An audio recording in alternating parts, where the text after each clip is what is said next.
planned end bad governance protest has been planned by some citizens. It does look, from what the minister said, you heard him, he's asking, speaking for the president, he's saying, look, the people of Nigeria should shelve these planned protests and actions are being taken. He also made a promise that we're going to be hearing from the president.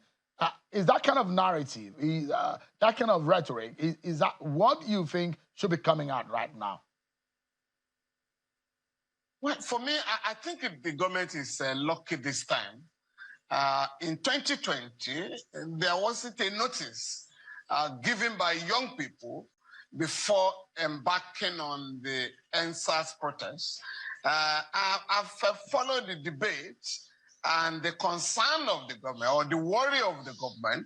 The government has not denied the right of Nigerians to protest for or against the government, because that is a constitutional right.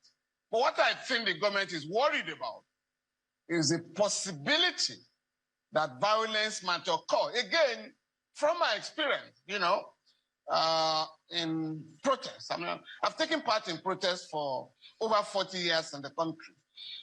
Young people or workers have never gone out determined to engage in violence all the time. Violence had always occurred going back to the 70s when students are shot, unarmed students are shot. The last time, people are now destroying our history, distorting our history by saying, oh, in 2020, young people were violent. No. The young people took part in the protest, in the NSAS protest, gathered in different places. In a place like Lagos, they gathered in Alausa at the Secretariat. They also gathered at Lekki.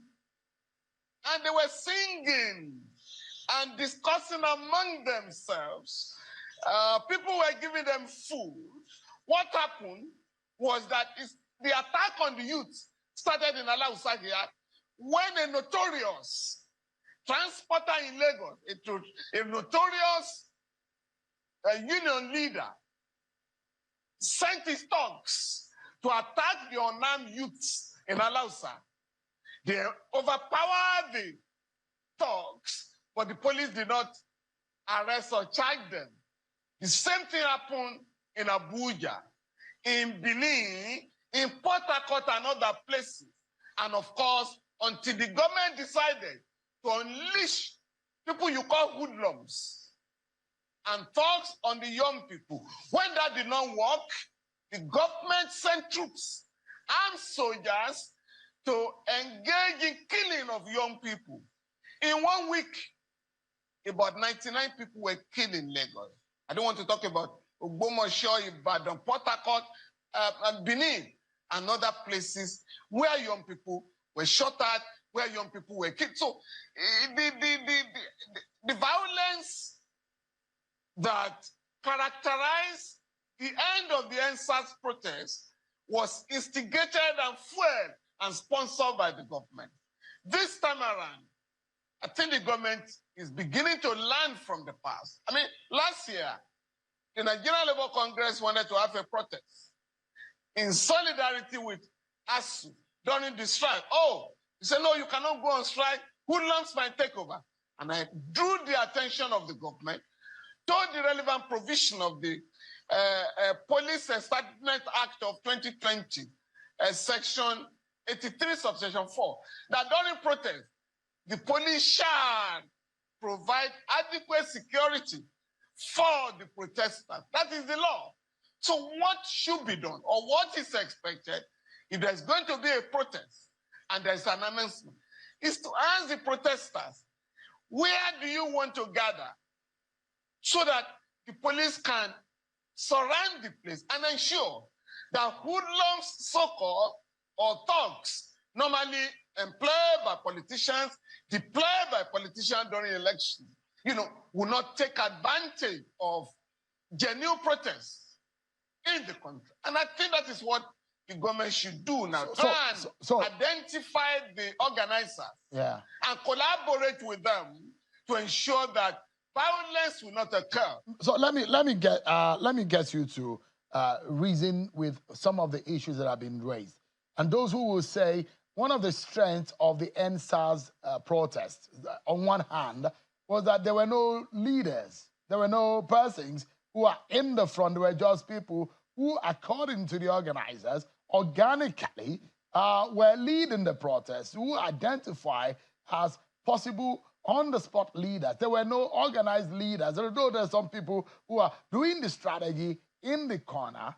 And there are those who will say, in fact, that was the major problem of the NSAS protest, because it didn't have an organized leadership. And then when things went south, there was nobody to be able to hold accountable, and there were no leadership to be able to put it together. And these are some of the issues that have been raised, that if you allow the kind of violence, for example, that we saw in the 2020 NSAS protest and the aftermath of what we saw in Kenya, yes, the people of that country spoke loudly, but it has left businesses in Kenya burnt, destroyed, and brought down.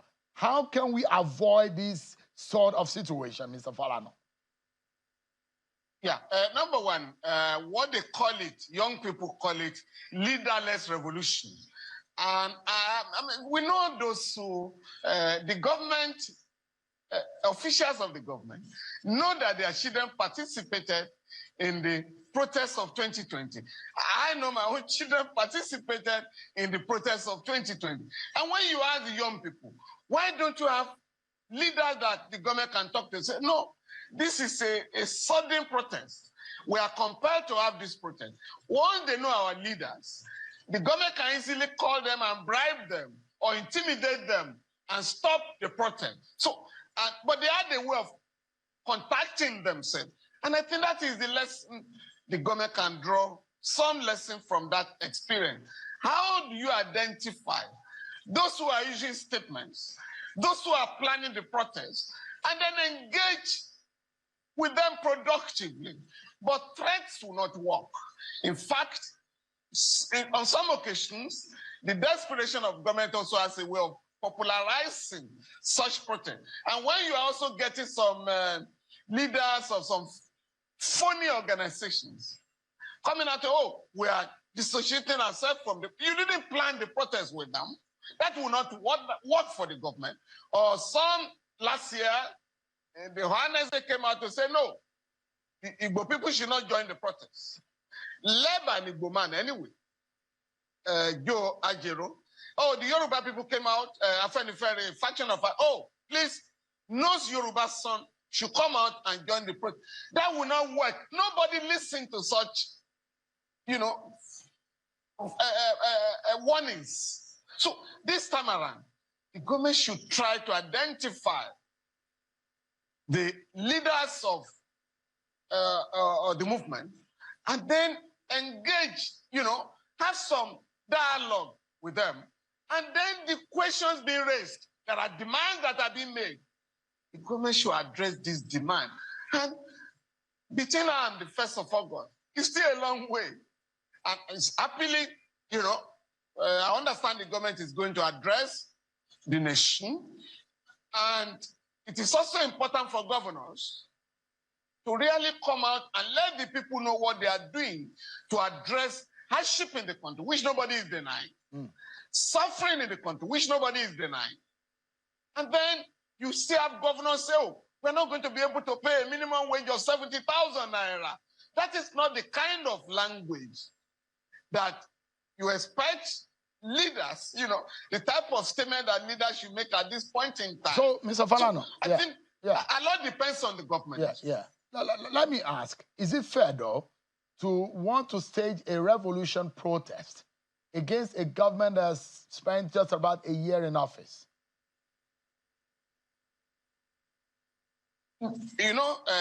Sheung, when you talk of revolution, right? You don't go to the market to announce a revolution. There are objective factors in the country for a revolution. But whether this, the agents of revolution around the corner is a different matter. And that word is used loosely in the country. Sometimes officials of the government use the word. I mean, I remember when Shiwore was being tried for treasonable felony for attempting to stage a revolution protest, you know, and the SSS official that came to give evidence, I had to ask him, are you aware, you recall that President Buhari commended the Egyptian revolution in 2011 and said such a revolution to take place in Nigeria? He said he was aware, you know. So when people talk of a revolution protest or whatever, demonstration, it does not mean that we're going to break the roof of our house. It's a question of, it's a challenge to the government that reforms are no longer working. You need radical measures to address poverty in the country, to put an end to importation of fuel, right? To control your currency and not float it, to address youth unemployment, to address the security in the country. For me, I think this is a message that the government will have to take very seriously. Yeah. I was going to ask you, Mr. Falana, if debates in the country. If you look at what is happening, the government is making allegations that some of these plans are politically motivated, and that's one issue there. Are you worried if there's any lesson to be taken from? I think the government, I think the government of Nigeria is lucky. In Accra, Ghana here, all the anti-government protests are organized and staged by the opposition party, the NCC. Whenever the NDC is in power, is the NPP that organizes protest. In Ghana, in South Africa, even in Kenya before the youth protest, is the opposition political parties that organize protests in this country. So here, we only expect labor, the labor movement to stage protest. But in some other countries, political parties do not talk only of election. They also challenge the government in power. So protests of this nature, of course, are political because the program of the government are also political. Operating a neo-colonial peripheral capitalist system is a choice of the government. It's political. And so victims of human rights abuse in the country may also decide tomorrow, we want to end oppression in our country, brutality. Whereas the laws have taken care of that. So the duty of the government is to look at the law, the welfare laws in the country. How can we fund welfare in our country to ensure that we do not have young people or political parties asking people to go to the street and embarrass the government? In the Fourth Republic, the 2012 Occupy Nigeria protest, in which you were a very prominent figure, one of those who led that protest, was one of the most significant events of the last 17, 20 years in Nigeria's political space, which led to the forcing out of a government of Goodluck Jonathan. It really battered the image of the Goodluck Jonathan government because that was a really major event politically for Nigeria. And I imagine that, Mr. Falana, you might also be joining these End Bad Governance protests. We see you lead from Lagos where you live. But the question is that if from 2012 there have been clamor for the removal of subsidy, and Bola Tinubu comes into office and says, this clamor has been there. His very close allies and friends were also part of that protest. Now, he has come to the office. First thing he did when he got into office was to remove protest. Subsidy on fuel. So the question would be, this has been the agitation, and someone has come into the office to remove it. Why then the agitation against his action, and what has become a spiral effect of that decision? So, you know, Nigerians are unfair when they talk of only the protests in 2012. In 2010, the same forces still protests in Lagos and Abuja when the cabal in the presidency, when the Buhari cabal, no, Yaradua cabal said Jonathan would not be president of Nigeria, would not even be acting president. The same forces went on the street at the risk of their lives to say there is a constitutional provision for the transfer of power in Nigeria. People have forgotten that.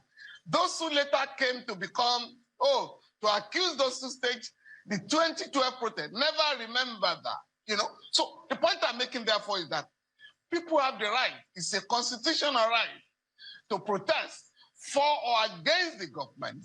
Now, when you talk of those who protested in 2012, not taking part in other protests, too bad. But what is important is that Nigerians are saying, you have removed fuel subsidy. What of the gains, if any? Why are we still importing fuel? And now, what has happened to our refineries? What has happened to this Dangote refinery? So people are bound to ask this question. The duty of the government is to address these problems, these questions, openly and frankly and honestly, and ensure that you convince Nigerians that the government is looking for solutions to this problem. If you talk of removal of fuel subsidy, what have Nigerians benefited? Whatever will have been the gain have been eroded by the floating of the naira. And people are asking questions. Why are you floating the naira? Because it's against Section 16 of the Central Bank Act, which is that the Central Bank of Nigeria shall determine the value of the naira vis-a-vis other currencies. But we are now told market forces are determining the value of the currency. It doesn't happen anywhere in the world. And so Nigerians are asking these questions. Why are you, a minister had just said that 40% of the loan given to Nigeria by the World Bank, is stolen? No. I would like to say no. What they simply do in those agreements to say, the machinery you are going to bring to the country for the execution of the projects covered by the loan, the consultants will come from certain countries, the goods will be bought from certain countries. So at the end of the day, what you come to Nigeria will just be about 40%.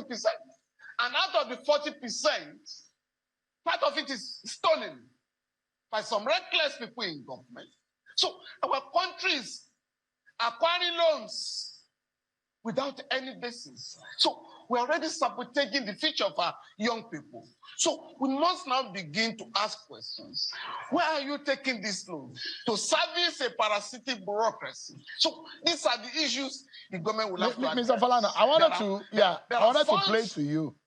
I would like to play to you two sound bites which have come out on these protests, which it looks like the federal government and the security agencies are also monitoring what is going on. But I wanted to know, would you be joining that End Bad Governance protest, Mr. Falana? No, it's going to be difficult for me to say that. No, Sheung, I do not know the organizers. And I'm a political person. So if I'm going to take part in a program or an event, I must know what it's about, who are the people behind it, so that I also do not end up, but Mr. Falana, do you have interest in politics now? Aside from wanting to become governor of Ekiti State years ago, I don't know, you declare that you are a political person. In what sense? Can you clarify, though? So I'm involved in mobilizing Nigerians, right? To terminate oppression in our country, to terminate exploitation in our country, to control the resources of our country, which are immense. So I am involved in the process to ensure that no Nigerian goes to bed, hungry. No Nigerian will get to the hospital and not be treated with our resources. I'm part of the program very soon to end public officers going abroad for medical treatment. If we stop that, they will fix our hospitals. So that I am a political person, and it's not by joining APC or PDP or APD, that you get involved in politics. I'm also involved in setting up a socialist party in Nigeria. When will that happen?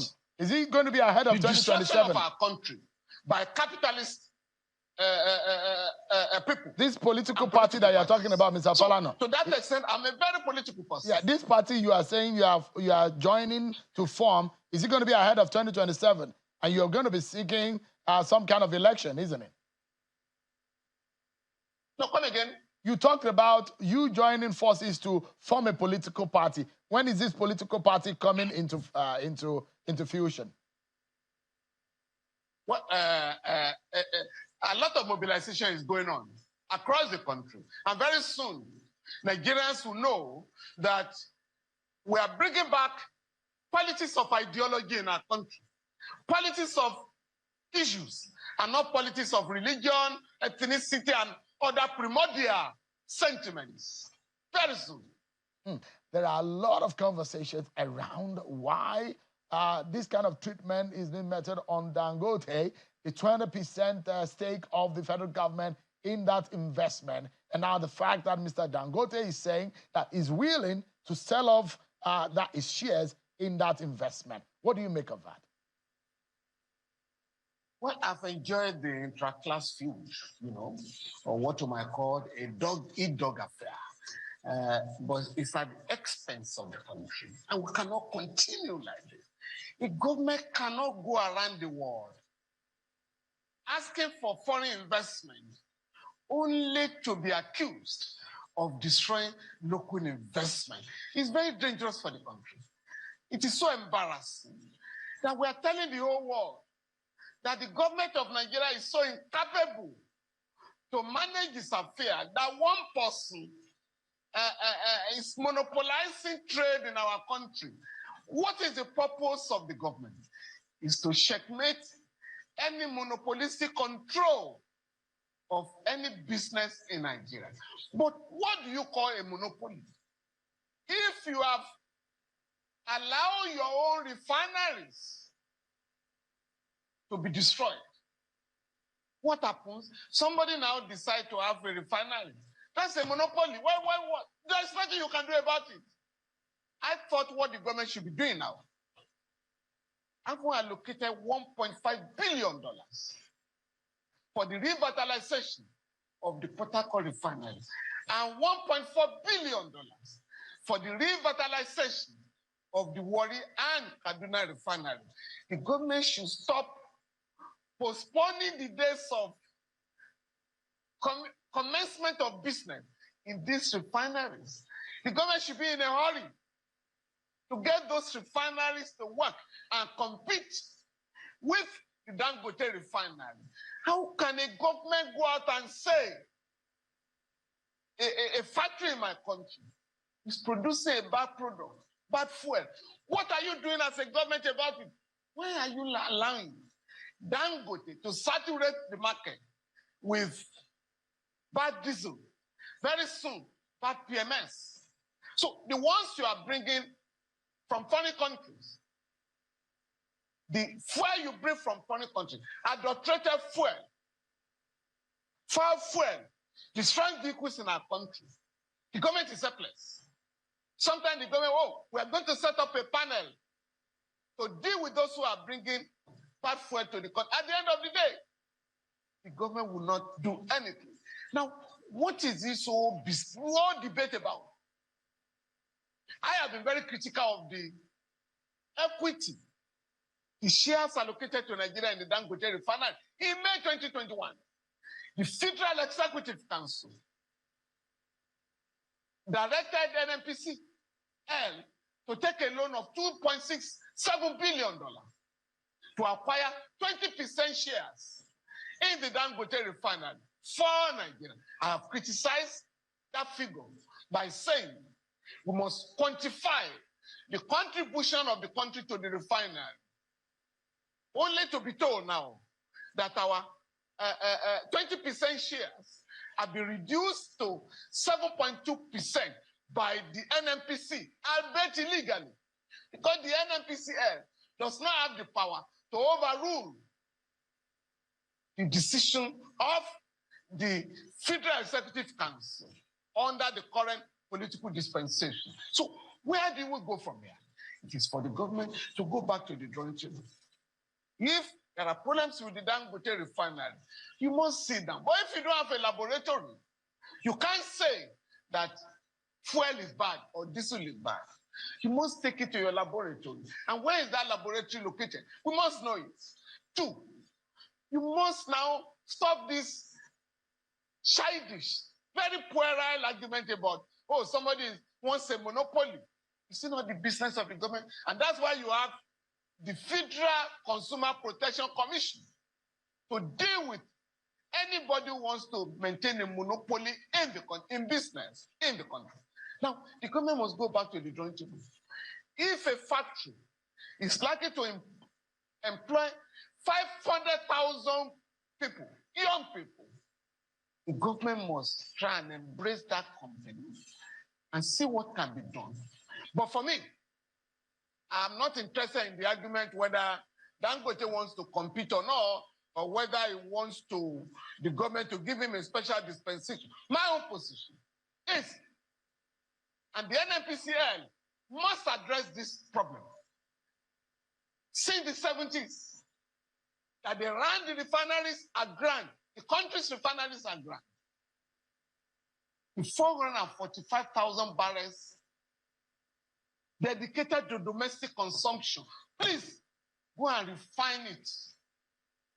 If 445,000 barrels should be refined in the Dangote refinery, so that this shame of an oil-producing country, and Nigeria is the only one, the only oil-producing country that imports petroleum products. When we had no refineries, we were exporting crude oil. Now that we are having refineries, we're also exporting, we are importing crude oil to be refined in Nigeria. This shame must stop. These guys have their own intra-class problems. They should solve them and stop exposing the country to unbelievable ridicule before the whole world. So for me, I mean, the arguments of the government are rather jejune. And the government, the President Bola Tinubu must call these guys to order who are embarrassing the country by saying a company is so powerful in Nigeria that is producing bad fuel and we are taking the product. So it's not acceptable. So let's get say that when you have a government. Yeah, I'm worried. I mean, and my worry is very. The reason for my worry is this. First, we heard this seems to be the entrance into the frustration of Mr. Aliko Dangote in all of this. He first and foremost raised an alarm over the hurdles from the IOCs in getting product into the refinery. Later on, there were issues as to the stakes. Afterwards, there are issues as to the allegations and the kind of push and pushbacks coming from the regulators within the industry.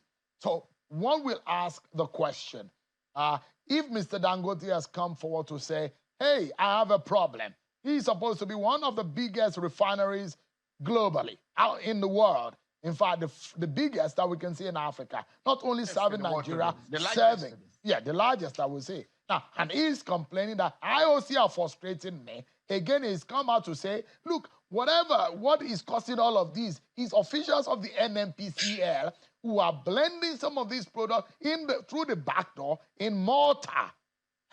Mr. Falana, what do you see? Sheung, I am saying Nigeria has a stake in the Dangote refinery. For me, it must go beyond the 20%. And if anybody has shortchanged the country, because of their own refinery outside the country. But Mr. Falana, maybe you are referring to a news that is now stale. That stake is now questionable because we do not even know. We were hoping that the government will come out to tell us how much is the stake, what is the percentage of the stake, because at some point we are hearing that, in fact, maybe there are no stakes any longer. The stakes have been reduced and all manner of stories that are coming out. Sheung, who reduced the stake? I am saying we're entitled to more than 20% in Dangote refinery. So the government must not regard this as a Dangote affair. We have a stake there. Secondly, we must get the EFCC and the ICPC to investigate the allegation made by Mr. Dangote that these guys have a plant in Malta against the interests of Nigeria. Money stolen from Nigeria, money criminally diverted from Nigeria to set up the plant. So we must get to the root of that allegation. Furthermore, all the controversies, all the arguments about bad fuel and so on and so forth with respect to the Dangote refinery must stop. Because these are embarrassing to the people of Nigeria. What Nigerians want is an immediate end to fuel importation, and not that importers will continue to dominate our country. So I'm happy that Mr. Dangote is learning now what some of us have been saying over the years. The IOCs control the country up to today. They do not allow the country to know how much oil that is produced. So they have frustrated the country from having meters, to install meters in all our fuel stations. They have made it impossible.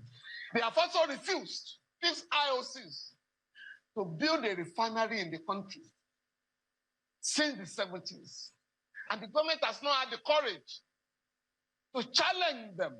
These IOCs are so powerful to the extent that they are owing the country $62 billion from their failure to pay certain royalties for 18 years. The Supreme Court ordered the federal government go and collect the money. The Attorney General then, Mr. Abubakar Malami, said, wrote to them. Another minister, Mr. Silva, came out to say, no, this is not possible. We cannot collect such huge money, but we may have to negotiate with them. Okay, what has your negotiation yielded? Yeah, Mr. Falana, we are out of time now. As the former governor of Rivers, and Mr. Emmanuel Udu went to court to say, federal government, if you are not taking this money, we want our own stake. We want our share. And the Federal High Court gave them judgment that you are entitled to $3.1 billion. Mr. Falana, we have an explanation on that. So these guys are very powerful. A lot to learn. Mr. Dangote has just discovered that now. Yeah. So, I mean...